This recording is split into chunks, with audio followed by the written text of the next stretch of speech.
Today, I want to take a closer look at a band forgotten by some, unheard of by most, yet were one of the most underrated and interesting groups from the original shoegaze movement of the early 1990s. Although never achieving mainstream success, Majesty Crush sustained a devoted following throughout their years playing live shows in Detroit. Shaped by the hollowed-out Motor City of the early 90s and a set of diverse backgrounds, both musically and racially, complemented some of the prettiest rock sounds and clever lyrics of their era. Begs the central question, why isn't this band talked about among shoegaze and space rock fans alike? Were they just like every other dreamy band from the early 90s, labeled as just simply ahead of their time?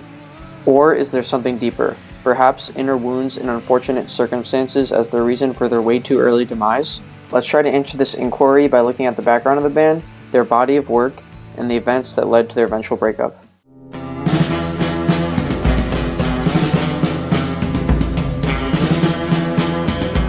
During college in the late 1980s, Odell Nails III and Hobey Echlin both played roles in the band Spawn Ranch. Odell was their drummer, and Hobey, one of their biggest fans, eventually joined them on bass. After recording an album and playing several gigs, the band disassembled, leaving Hobey and Odell looking for a new band. A childhood friend of Odell's and Hobey's roommate in Ann Arbor and then Hamtramck after college, David Stroughter, who once recorded some guest vocals for a Spawn Ranch song, had moved in with Odell in their Indian Village townhouse, formed the band Majesty Crush with Odell. Hobey then asked to join on bass. Searching for a guitarist to complete the group, David asked an acquaintance, Michael Siegel, who worked at an independent record store in Royal Oak, Play It Again Records, to jump on board. According to Hobey in the Third Man podcast interview with After the Money Is Gone and Wendy and Carl, the name Majesty Crush came from Michael.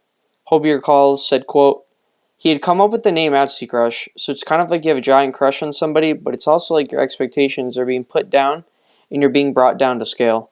By early 1990, the band had set up in David and Odell's townhouse in Indian Village, rehearsing above another Detroit underground band, Mule, who practiced in the building's basement.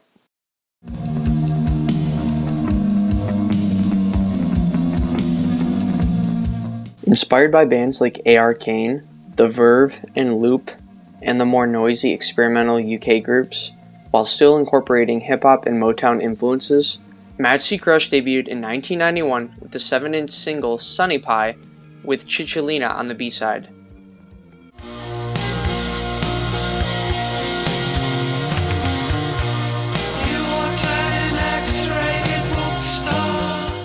As of now, the original recording of Chicholina isn't available anywhere, but the track does appear on Love 15, their album.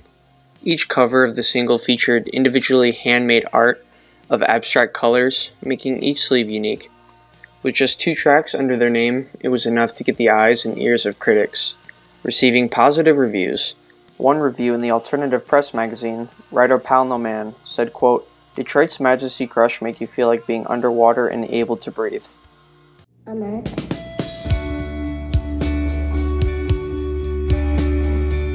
Following up their first release, Majesty Crush released another 7-inch in 1992, titled I Won't Beg Anymore, consisting of 2 tracks, Purr, followed up by Grow.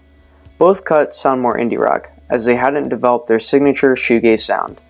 However, I really enjoy these 2 tracks, as David's voice is evident even over the distorted guitars, despite the relatively weaker production compared to their future recordings. These tracks would later be re-recorded, as the band felt as these songs could be improved to fit their eventual sound.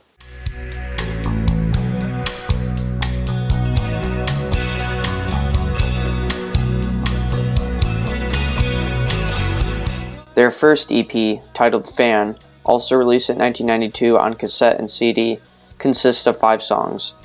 The first track, Number 1 Fan, which in retrospect ended up being their biggest hit and had a better recorded version on the album Love 15, also featured on the Southeast of Saturn comp, opens with a killer bass line intro before distorted guitars enter the mix, building up to David's energetic vocals, culminating in a euphoric ending. The next track, Penny for Love, written after David's run-in with Detroit cops had forced him to spend a couple of nights in jail until charges were dropped, ironically reflects the most pop and happiest song on the EP. Horse, the second to last cut, burns slow at first, as David sings about heroin and addiction, before Odell's drums pick up the pace, switching tempos back and forth but still feeling a bit incomplete. thanks to a future recording, the song will be eventually fulfilled. The last track and my favorite on the EP, Worry, predates their identifiable shoegaze sound, more explored in their next release. At this point, David's lyricism and unique voice has clearly set this band apart from the other lush, dreamy, swirling shoegaze groups, certainly in the local scene.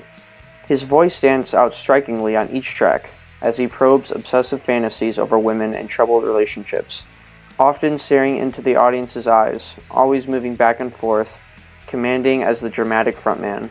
The band would appear on the front cover of Alternative Press magazine soon after the Fan EP, which would eventually catch the eyes of a record label. Number One Fan picked up significant FM and college radio play around Metro Detroit and Windsor, Canada. 89X, Detroit's main alternative music radio station at the time, broadcasted out of Windsor.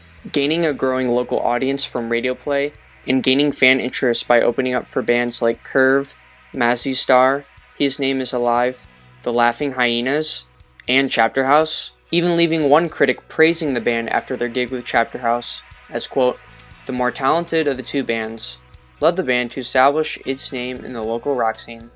The reviews were nothing but positive. Majesty Crush were on a roll.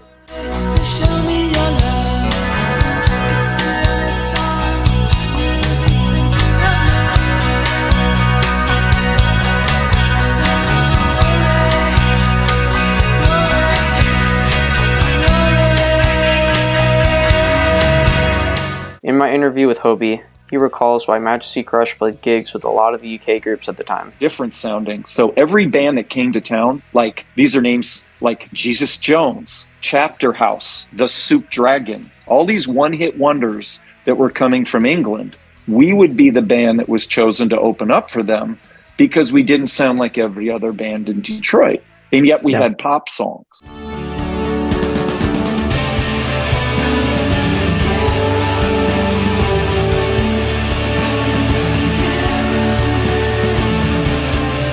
Majesty Crush was then offered a deal with Dally Records based in New York, a subsidiary of Warner/Elektra. The band set out to record their one and only album, Love 15, released in 1993 on September 28th. Now with a proper record company and a new recording studio, The White Room, right across from where Hobey lived in downtown Detroit, the band began experimenting with new effects, writing grander songs, and more time to record new material while re-recording old material to fit their new distinct sound. This masterpiece of an album consists of 13 tracks, with 10 being full complete songs, and 3 as little instrumental fills that serve as nice transitions between songs. On the radio show 89X, with David and Odell, right before the release of Love 15, when asked about the record, David said, quote, we recorded at the White Room Studios. Nara brothers, our bros, our home bros, the vibe there was crucial. Odell proceeds to cut him off. We did some at the Temper Mill, with Dave Feeney, another great guy, another great studio. And things sounded good, but we wanted a different outside touch. We actually did Boyfriend as a demo to prove to the label that we could work in this big rock studio. And the Boyfriend that you hear on the record was actually recorded right when we first got a record deal. That was a demo, and it wound up being like the biggest thing on the record.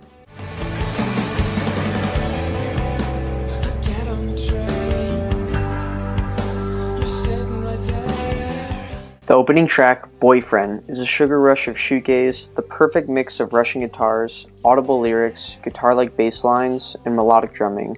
Uma sounds like your average rock song at first, yet mixes in guitar effects perfectly that must have resulted in a fun track to play live.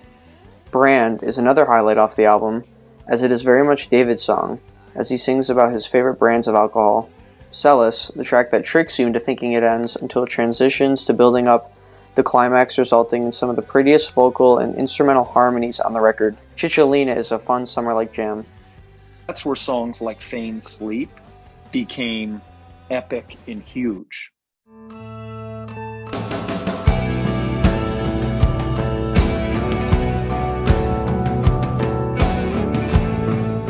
The last 2 tracks on the record, Feigned Sleep and Horse, could have been a preview of a second album that never was. Songs that are repetitive in nature that build up into powerful songs, that take you into their own worlds, that put you in a trance the longer you listen. These are songs Majesty Crush always had, but never had a proper recording. Now within months, Majesty Crush found a system that worked. 2 studios, the White Room and the Temper Mill. Chiolina and Horse like the songs that in the White Room turned into like Pink Floyd epics.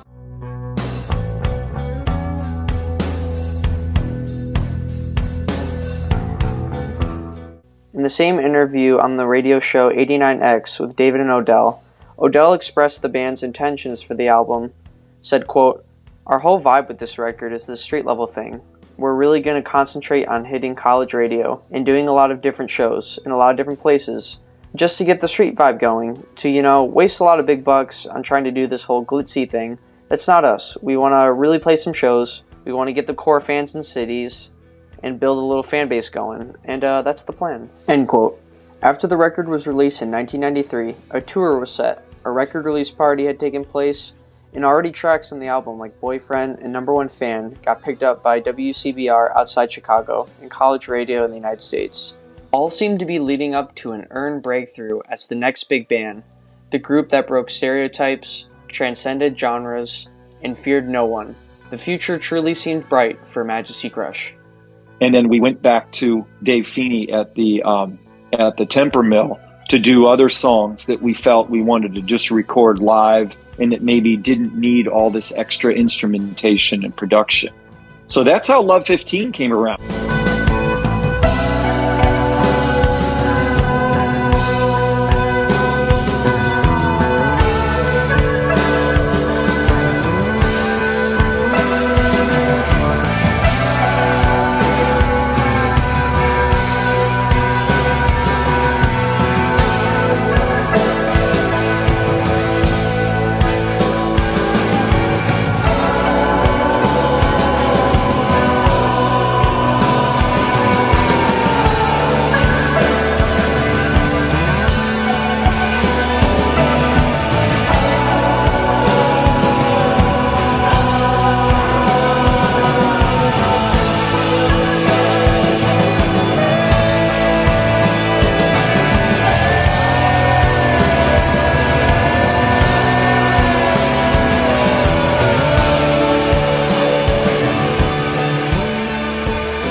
So that's how Love 15 came around. We finished this record. We go to New York to promote it in the spring, and it comes out in the fall. And 1 month into it coming out, like we have a record release party, we have a tour booked, we even have the songs on the radio. Boyfriend, it's playing on college music stations. Yeah. The label Dolly Chameleon goes out of business. Unfortunately, the record company Dolly/Chameleon, a subsidiary of Elektra, goes completely out of business a month later. The band would never completely recover. After listening to shows recorded after the record company fallout, it is evident the band didn't play with the same vibe and energy. The band's spirit seemed to be at an all-time low. To make matters worse, as Majesty Crush were beginning to find their signature take on the shoegaze sound, with blends of soul and post-punk influences, the popularity of shoegazing began to dissolve by 1993. Grunge had emerged as the next big genre, with Michael Siegel commenting on the switch in Public Interest. Said, quote, "The term I believe back then was the post-Nirvana signing frenzy. Grunge was happening. Faggy dream pop was not."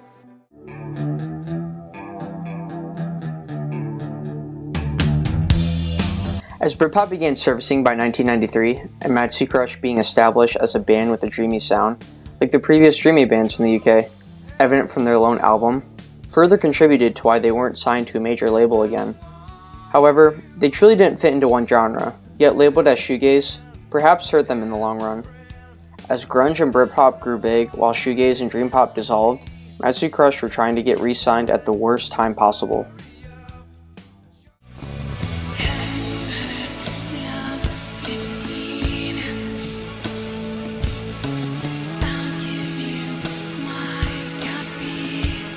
As conflicts between the bandmates arose, each member took the record company going out of business differently, which resulted in self-inflicted wounds. Unsigned, back to day jobs, and spending less time together, yet still writing some of their best songs, Majesty Crush released their final EP, Sans Muscles, in 1994. We go back to Detroit, and that spring of 1994, we start writing harder, more aggressive songs. And that's where we get Sane.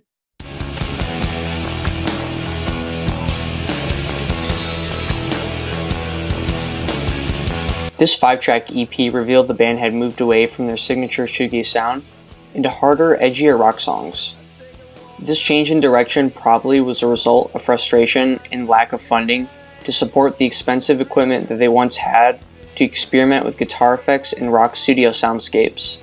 To be completely honest, heading into this EP, I was quite skeptical, yet upon listening, I was pleasantly surprised to hear that they still managed to forge quality jams.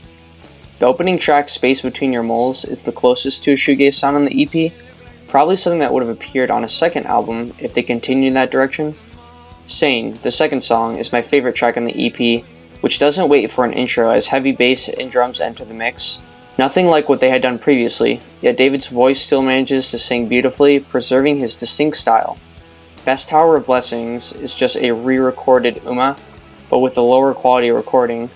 David would also do this by changing the name and lyrics of Penny for Love to Amsterdam on his album Heart of Stone. Back to a high note, the track If JFA Were Still Together starts quite noisy, yet as the guitars disappear, a driving bass-focused sound emerges, while the track builds with all the instruments entering the mix to build a killer rock climax. I still enjoyed the last track, Ghost of Fun, but it is clearly one of their weaker songs as it lacks structure and interesting instrumentation. Pulling this EP off was not an easy task, as it wore down on the members, and Hobey calling it quits after it was released in the fall of 1994. He would comment on his reason in my interview. You know, it had been such a huge part of our lives, it was hard to go back to it being this kind of part-time thing. And I kind of had felt like for me personally, I'd done everything I wanted to do with that band.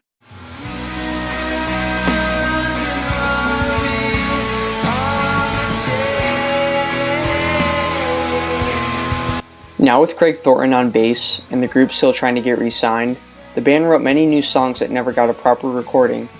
The only known available recording of these songs is Majesty Crush's last ever gig, recorded in 1995 at the Magic Bag by Mike Clark. I know the band has distanced themselves from this recording, yet I think it's still worth talking about, as it still highlights some of their last good songs. Until I See You Again and Monkey are the best from the recording by far. The record cover of the live recording can be confusing as it has nothing to do with the record.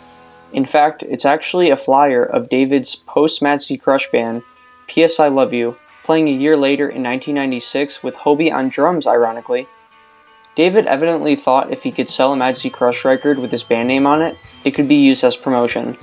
It is unfortunate that he pressed and released the vinyl without the band's permission, and a cover that has nothing to do with the music may be indicative of why the band never reformed years later. If you want to know more about this part of the story, there's an interview with Keith McKinnon on YouTube that talks about this transition period. After 2 EPs, some singles, and 1 album, while never given a fair chance with the record company or a proper tour, and his fans' taste shifted from progressive guitar music, Majesty Crush disbanded officially in 1995. Soon after, former members of Majesty Crush would move on to different projects. Odell did some drumming with Astro Bright in 1995 and 96 before going to law school in New York City and playing with Robin Guthrie from Cocteau Twins. Michael became a massively influential graphic designer at the renowned Ann Arbor-based label called Ghostly International. Maybe you've heard of them. David started a new band called P.S. I Love You, releasing Liberty or Death in 1999 with Volva Records, Heart of Stone with Rocket Girl Records in 2002, and Dear Kate with Witchcraft Records in 2005. Hobey did some drumming on P.S. I Love You's Heart of Stone, several other musical projects like a band called Lovely, another band called Good St. Anne, a band titled M.L. Liebler, and the Magic Poetry Band, as well as DJing and writing. With 3/4 of the members continuing musical interests, it is clear the band didn't break up because of lack of musical passion, creative differences, or exhaustion. Instead, it can be blamed on a record company collapse and self-inflicted wounds. During a time of grunge and Britpop dominance, never given the chance to reach a larger audience outside of Detroit.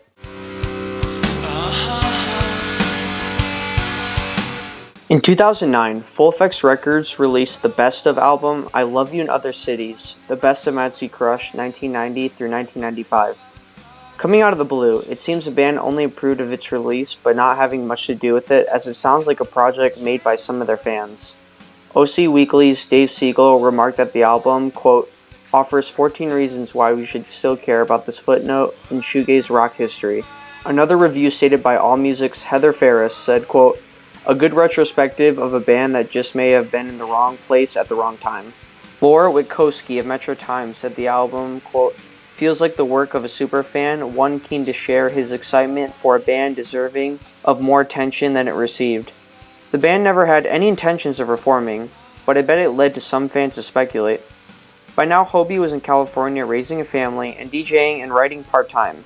Michael would continue with his artistic passion with Ghostly International. Odell started as a lawyer for Atlantic Records before becoming a lawyer for Universal Music Group and a massive supporter of Detroit techno DJs worldwide. There is very little known about David's life between the end of P.S. I Love You in the early 2000s and his death 10 plus years later. In 2017, Majesty Crush's story was hit yet again with another tragedy, the worst of them all.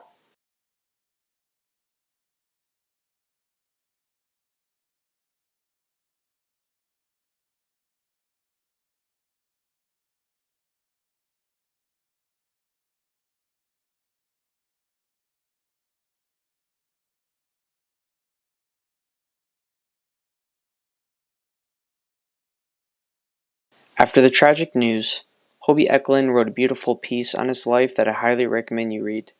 Whether the police actions were justified is a different conversation. In just my opinion, what his state of mind that led him to practically a suicide mission, we will never know. What is important is David's legacy and his music, how he still reaches audiences today, and how his story speaks to a larger issue of how police handle certain situations, especially with people of color.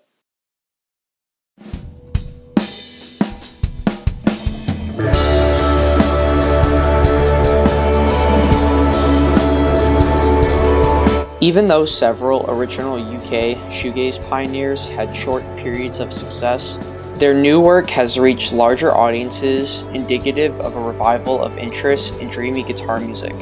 Majesty Crush's music never truly found its audience, but I'm confident with the recent resurgence that they will finally have one. If all four of their members were still alive and closer together, and David's mental health got better, and seeing the bands that Crush played with in the 90s make new music, some 20-30 years later, I'm sure the band would reunite like the other shoegaze bands from the original scene. The resurgence of Majesty Crush's music started when Third Man Records put out their biggest hit, Number One Fan, as the opening track of Southeast of Saturn, released in 2020. And I find out we now have access to our master tapes. That Monday, we get approached by a guy that says, you know, Third Man wants to do a compilation and they want me to help you out with it. What do you say we put Number One Fan on it?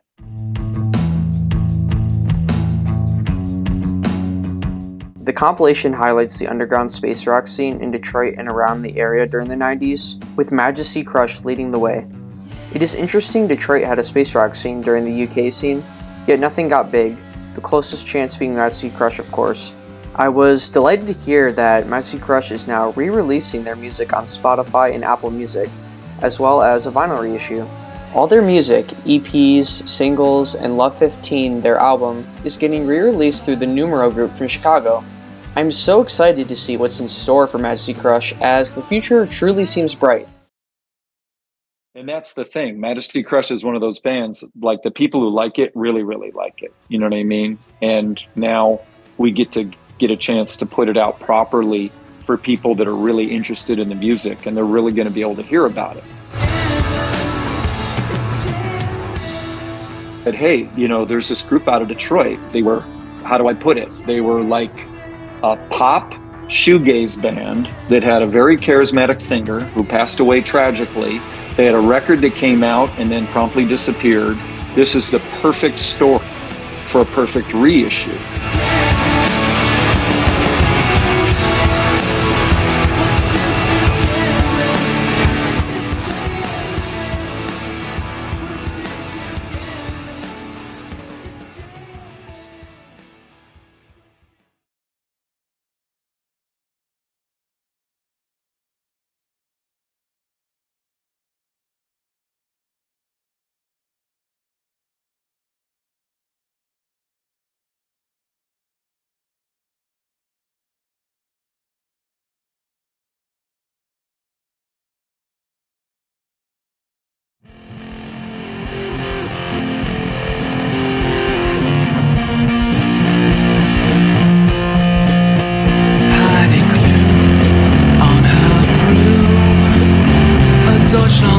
beach with a red hot tune.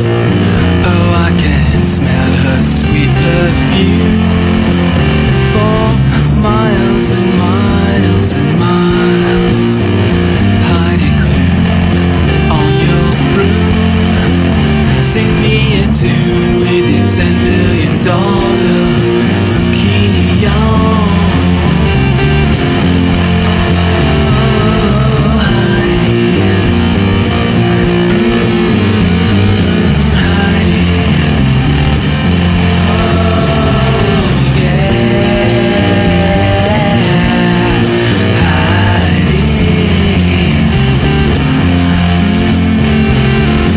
You gotta love sports, you know. You gotta love athletes because athletes are winners. You know, athletes work hard. They're healthy. They eat right. They go to bed. You know, they're goal oriented.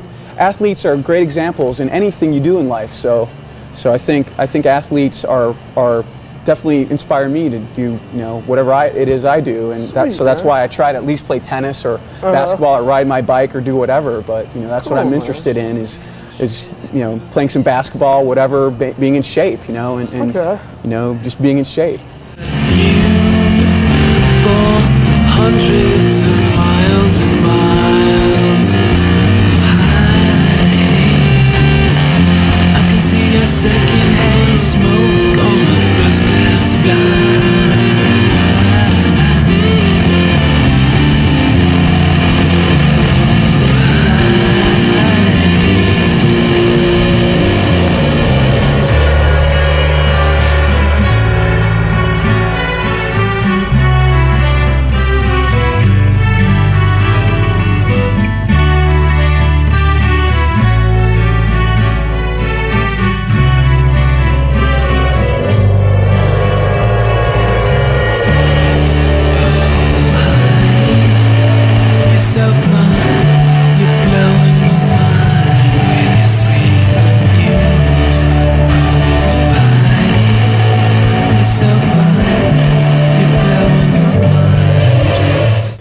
You got another thing coming, buddy. Yeah. You gotta get in there, and you gotta bust your tail, you know, and that's the bottom line, you know. But you need good people in your corner so that you can focus on music, you know. I think that's important too. You know what I mean? Yeah, I do.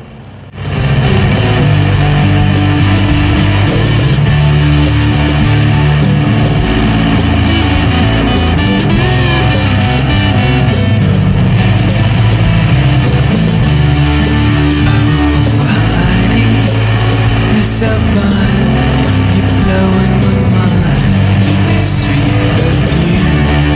You're a touchscreen with the grooving tune. Oh, Heidi, you're so fine, you're blowing